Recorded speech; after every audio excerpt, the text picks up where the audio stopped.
Syekh Imam Busiri itu membuat syair mengenai Muhammadun Basyarun walaisa kal basyari bal huwa yaqut bainal hajari, kan gitu Ustaz ya. Itu satu terminologi sebenarnya, satu terminologi.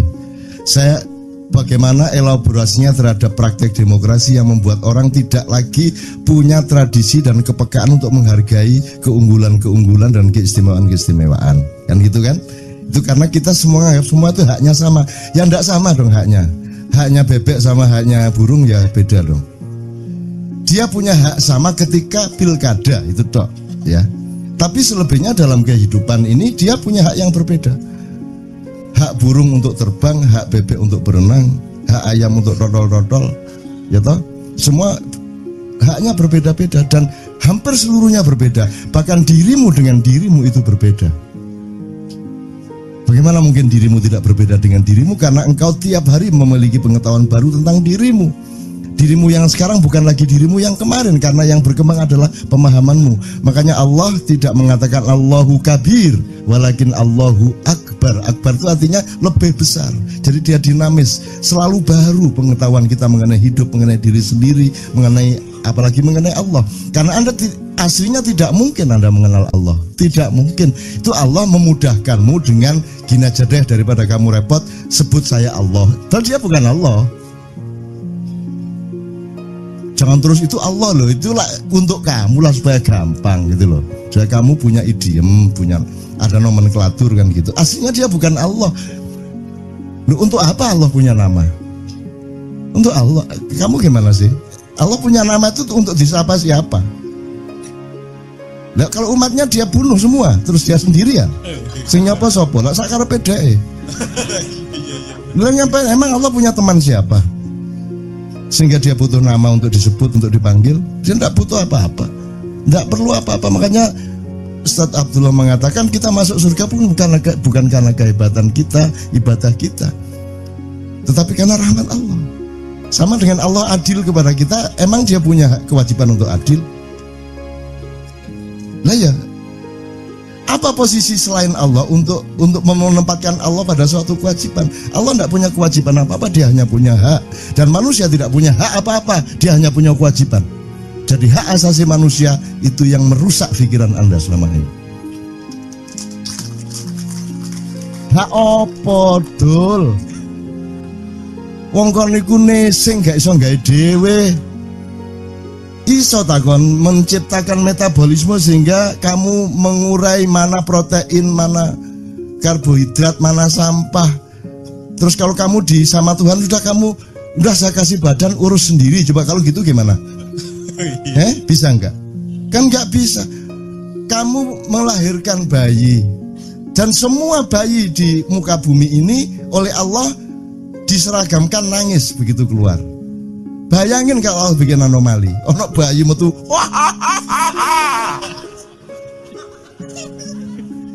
terus siapa yang mengajari dia menangis? Siapa yang menyuruh dia menangis?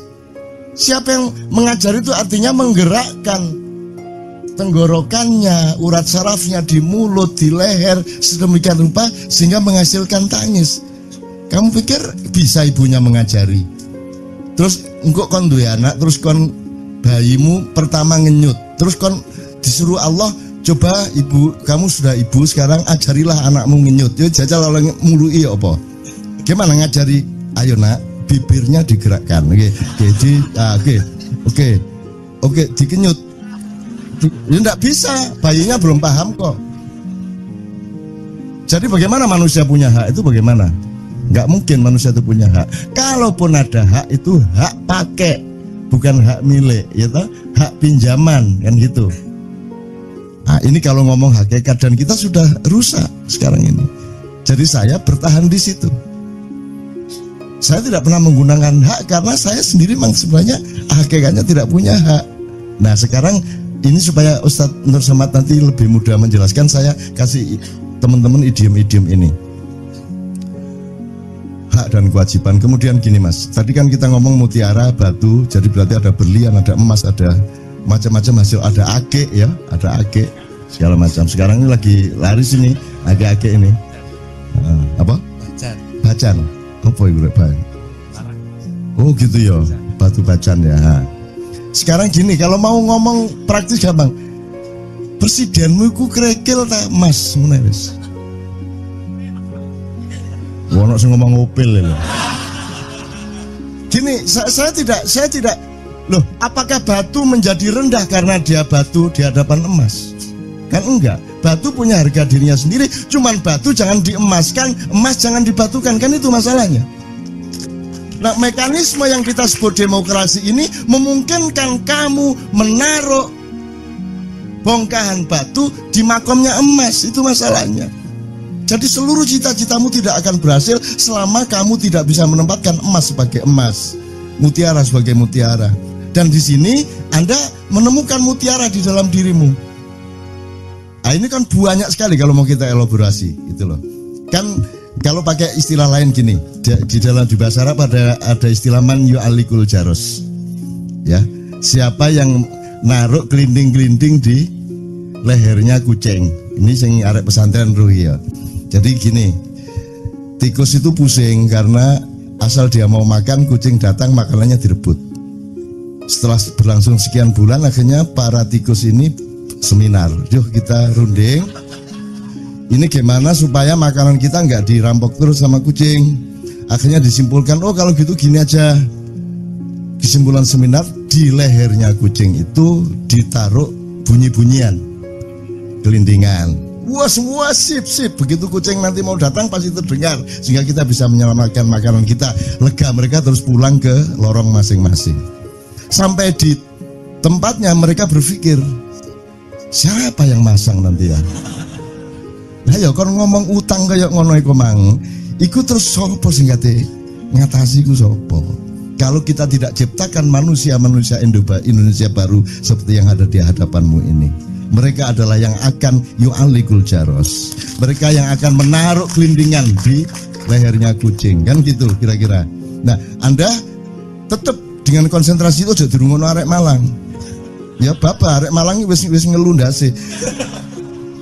Karena lulusnya orang Indonesia itu bukan kalau dia menjadi arif. Itu kalau dia menjadi arif, dia sudah menjadi seperti Pak Abdullah bilang, mungkin dia sudah ekstremis. Lulusnya orang Indonesia kalau sudah putus asa itu baru lulus, dia dapat ijazah.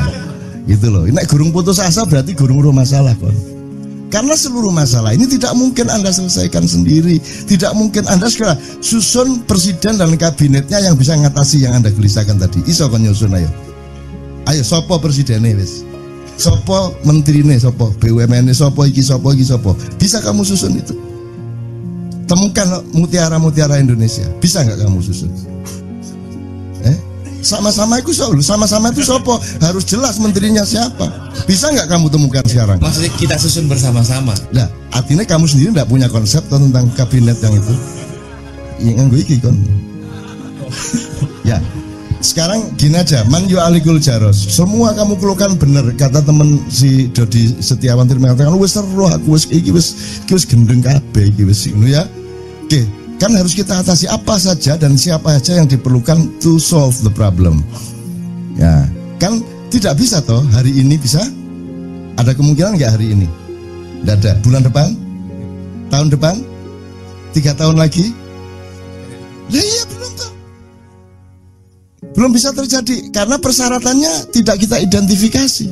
Persyaratannya satu, siapa? Mutiara apa kerikil yang kamu taruh sebagai pemimpin? Kan gitu. Bagaimana ada mekanisme politik yang memungkinkan mutiara di tempat mutiara, kerikil di tempat kerikil. Dan belum ada mekanisme demokrasi yang seperti itu. Satu. Nomor 2, apa yang dibutuhkan setelah siapa? Apa itu? Menurut kamu ini negara apa bukan? Ini NKRI ini. Kalau lihat prakteknya, ngaku aja.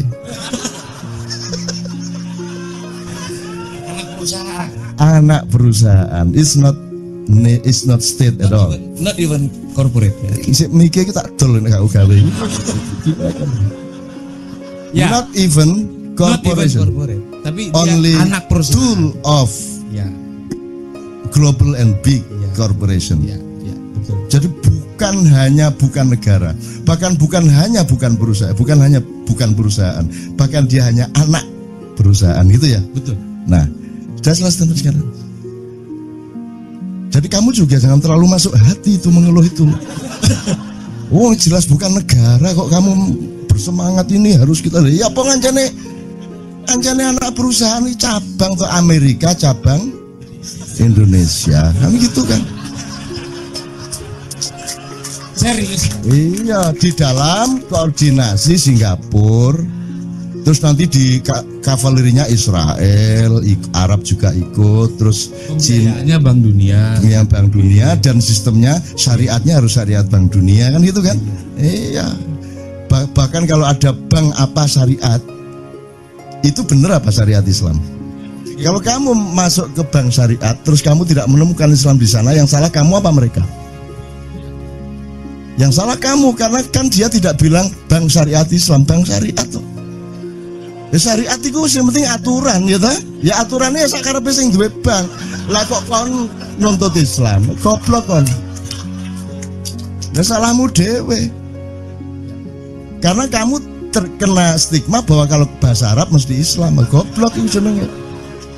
Gitu loh, satu. Wes, ini soal bank. Saya tanya, siapa jenenge Adi ya? Ardi. Kalau ada orang Islam masuk Kristen, dia kan menjadi Kristen. Atau dia masih Islam juga? Ada orang Islam masuk Kristen. Atau orang Kristen masuk Islam, terserah. Pokoknya kalau orang sudah menjadi Kristen atau sudah menjadi Islam, dia masih Kristen atau tidak? Pernah. Kemarin Kristen sekarang Islam, atau kemarin Islam sekarang Kristen, gitu kan? Iya. Karena masalah prinsip. Sekarang saya tanya, perbankan itu masalah prinsip atau bukan? Bukan. Loh komersial itu enggak prinsip. Loh 4 dikurangi 3 boleh sama dengan 5 itu enggak prinsip. Matematik itu prinsip atau bukan? Matematik itu ilmu paling suci. Ilmu pasti itu kesucian. Karena tidak ada opini di situ. Tidak ada tafsir, tidak ada ijtihad dalam matematika. Nek 4 ping 4 16 titik. Badi sogok wedokan piro? Ya. Tolong, matematika itu ilmu paling suci, di dia itu tajallinya Allah. Ya. Itu matematika. Itu ya, teman ya. Jadi saya kembalikan ke pertanyaan kepada Anda tadi, ya, syariat. Sekarang ini orang nyun sewu ini yang pegawai bank syariat ya.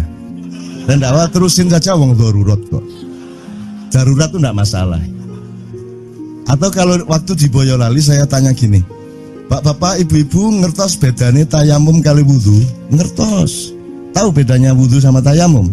Di sini tahu semua ya. Oke, kalau wudu itu pakai air, kalau tayamum kenapa kok pakai debu? Kenapa tidak ada air?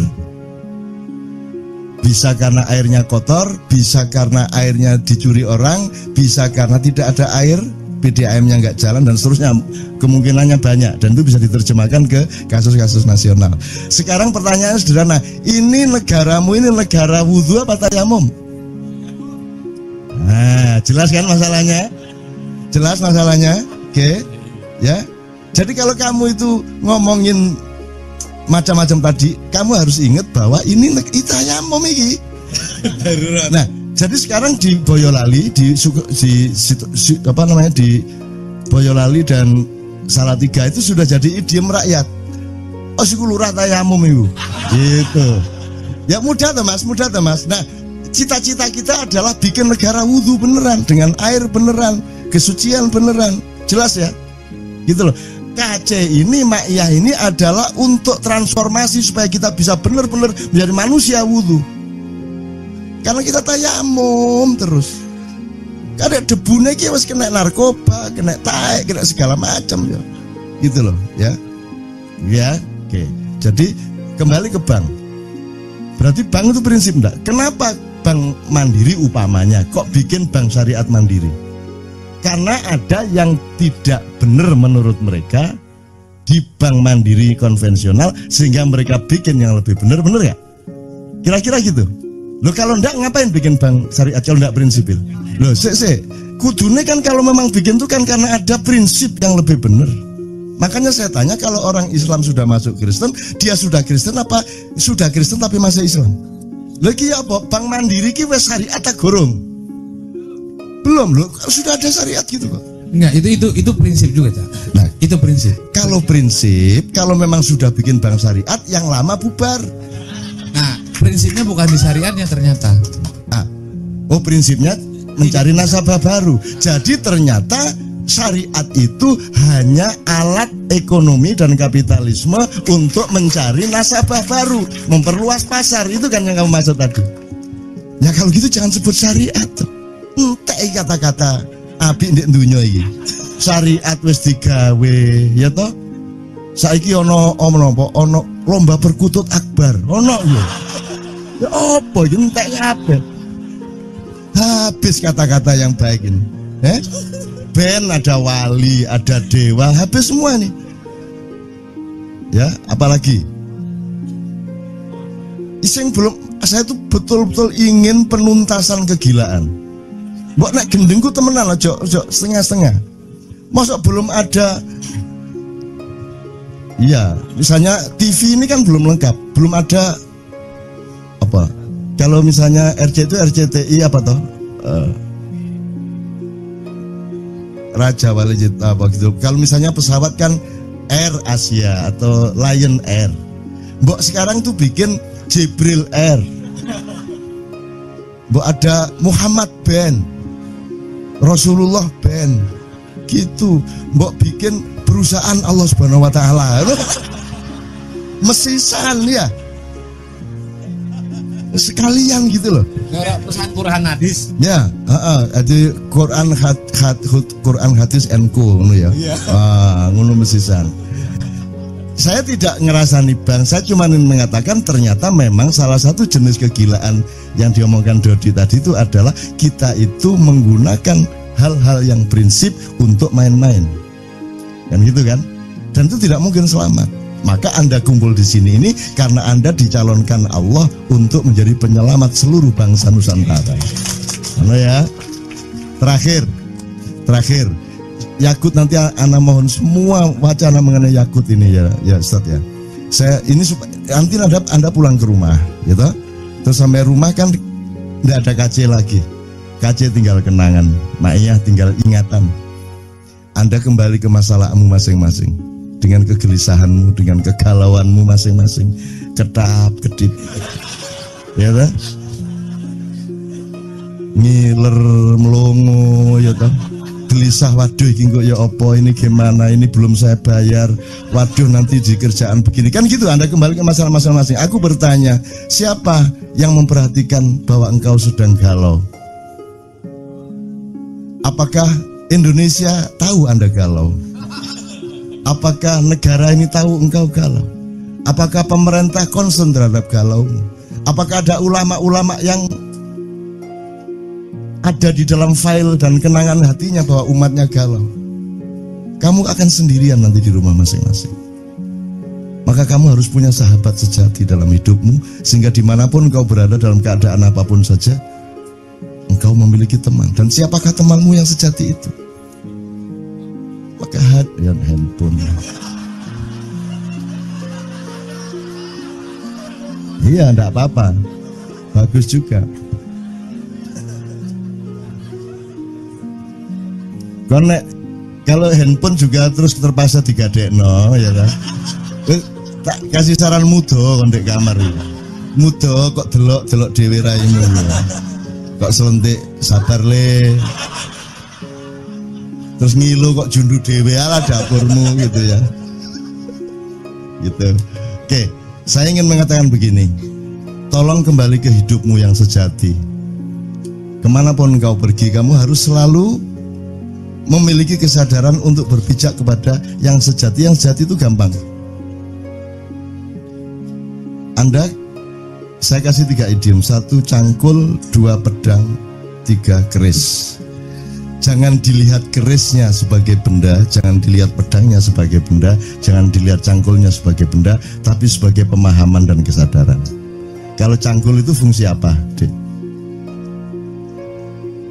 Ya mosok pacul kayak motong rambut ngono iku ya Maksud saya dia berfungsi apa? Berfungsi ekonomi. Makanya menteri pun kalau pergi ke kantor dia bilang sama tenaga, sebentar aku mau nyangkul, kan gitu. Jadi cangkul sebagai pemahaman mengenai fungsi ekonomi. Satu, ekonomi. Dan ini kan yang terutama di Indonesia kan, kenapa orang Indonesia tidak ada yang hebat beneran kecuali yang jenius dari Allah langsung? Karena orang Indonesia itu bisa apa saja, ya, bisa apa saja tapi cita-citanya salah.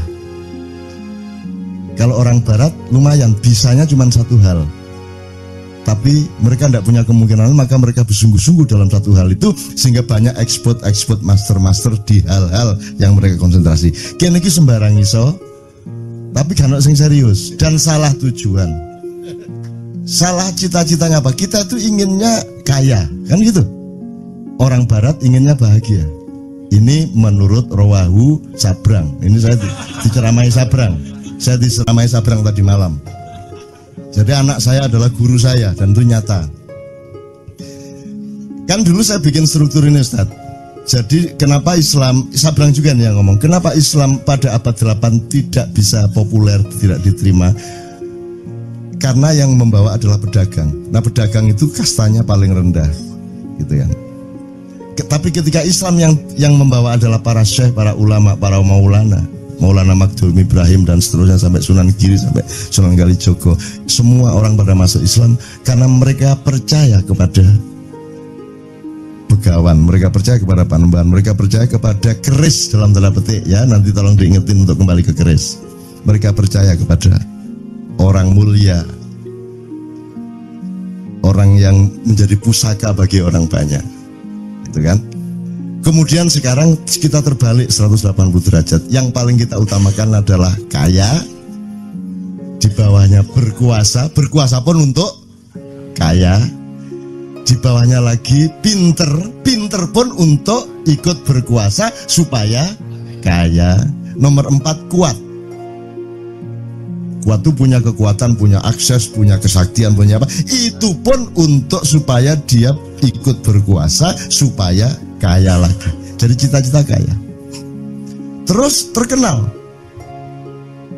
populer. Populer kan nyata bahwa populer itu menerobos seluruh kriteria-kriteria kualitas hidup, sehingga seorang artis seksi itu bisa mencalonkan diri jadi wakil bupati. Jadi tidak ada rasionalitas dan alur nalarnya sama sekali secara politik dan kualitas demokrasi. Pokoknya terkenal di koran, dia bisa nyalonin diri jadi pejabat. Kan ngono. Caleg-caleg anggota DPR kita banyak yang melewati jalur Malang tadi itu. Gitu ya. Karena kita sudah terbalik sama sekali, teman-teman sekalian. Nah, dalam keadaan seperti ini Anda tidak mungkin merubah keadaan.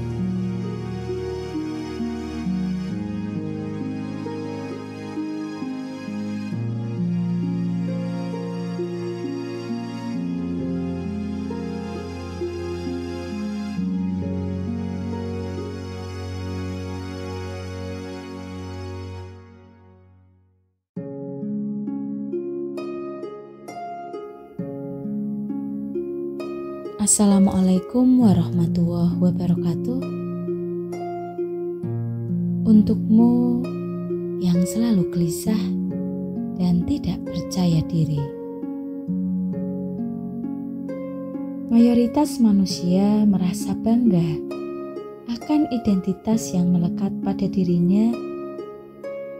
Contoh saja, sebuah nama,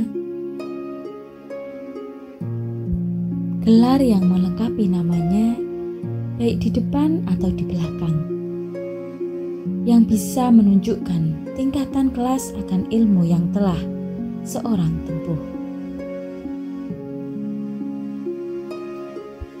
Walaupun belum pasti gelar yang tersanding di namanya didapat karena telah lulus, atau hanya sekedar formalitas ritual yang harus dijalani untuk mendapati gelar tersebut. Entah kita ini terlalu polos atau jujur terhadap dunia, Kita sudi untuk digiring sedemikian rupa sehingga kita lupa akan hakikat kita sebagai manusia. Kita dibuat terhijab oleh segala kefanaan, oleh gegap gemerlap kehidupan mewah dunia, oleh kesenangan, kecemburuan, kekuasaan, gelar, pangkat, jabatan yang selalu kita kejar demi mendapatkan penghidupan yang layak. Kita masih sering salah berprasangka karena belum mengenal diri kita sendiri. Mengapa kita di sini atau mengapa aku lahir? Mengapa aku jadi manusia, bukan burung? Mengapa aku lapar dan haus? Mengapa hanya aku, bukan dia, atau ia, bahkan mereka? Kita sering mengira bahwa dunia itu terlalu luas, padahal diri kita sebenarnya lebih besar dan luas dari dunia tersebut. Hanya prasangka kita yang menjadikan dunia itu terlipat-lipat. Maka dari itu, kita mesti memperhatikan dan lebih belajar untuk mengenali diri kita sendiri. Kenapa? Bukannya lebih baik kalau kita mempelajari ilmu yang untuk mencari kemajuan baik bagi diri sendiri maupun sekitar kita? Kata kemajuan di sini memungkinkan sebuah arti bahwa masih ada sedikit ego yang mendorong nafsu untuk menjadikan sesuatu lebih baik. Dalam bentuk apapun, yang pasti itu berkaitan dengan apa yang di luar diri kita, yang nanti mungkin akan berimbas pada lebih dikenal atau pembuktian diri. Salah satu cara untuk mengenali diri kita sendiri ialah dengan mengetahui gelombang di mana kita berada. Gelombang di sini merupakan suatu ahwal atau keadaan yang sangat mempengaruhi pemikiran kita, baik itu tentang dirinya, dunia, ataupun Tuhannya. Gelombang ini sangat menentukan arah dan tujuan seseorang. Gelombang ini terbagi dalam 3 tahap. Yang pertama merupakan gelombang terluar, paling terlihat di zaman sekarang ini. Kemudian ada gelombang pencarian, dan yang terakhir merupakan inti gelombang. Gelombang terluar ini biasanya mencakup pandangan materialistik. Golongan yang termasuk dalam golongan ini masih terhijab oleh dunia ini. Dia lebih banyak disibukkan oleh urusan dunia yang sejatinya tidak memiliki nilai keabadian di dalamnya. Karena semua urusan di dunia ini sebenarnya hanyalah kefanaan, hanya sendau gurau. Bahkan kalau kita bisa melipat waktu, hidup di dunia hanyalah mampir minum kopi. Yang kedua merupakan gelombang pencarian. Manusia yang berada dalam gelombang ini sudah sadar akan kebutuhan rohaninya. Mereka hidup tak hanya untuk memberi makan jasadnya, akan tetapi ada kesadaran jika hati mereka juga perlu diberi asupan. Jika tubuh ini tidak diberi makan, tubuh akan kering. Begitu pula dengan hati ini.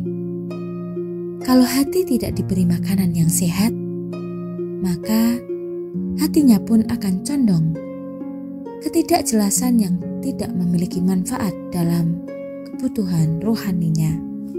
Dan yang terakhir adalah Gelombang inti yang tidak bisa dijelaskan karena begitu bijak dan arifnya manusia yang menyelam dalam gelombang ini. Manusia yang sudah zuhud kadang tidak bisa memahami apa yang menjadi keputusan manusia gelombang ini. Itulah gelombang Nur Muhammad.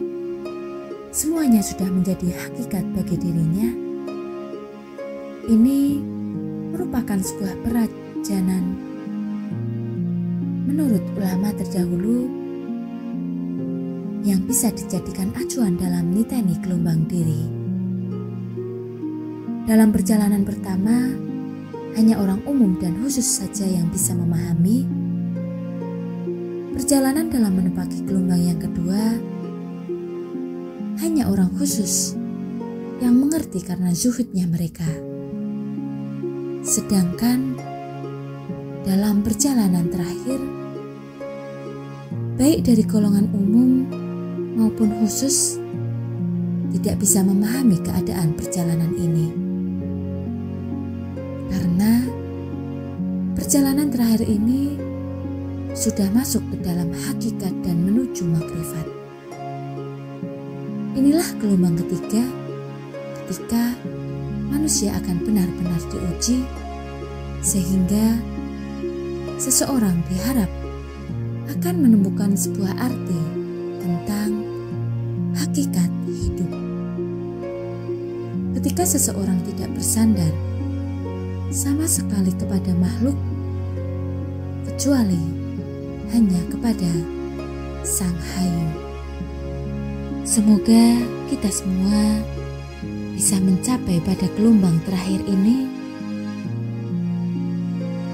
yaitu gelombang inti, agar tidak selalu gelisah dan selalu percaya diri. Sekian yang dapat kami sampaikan. Wassalamualaikum warahmatullahi wabarakatuh.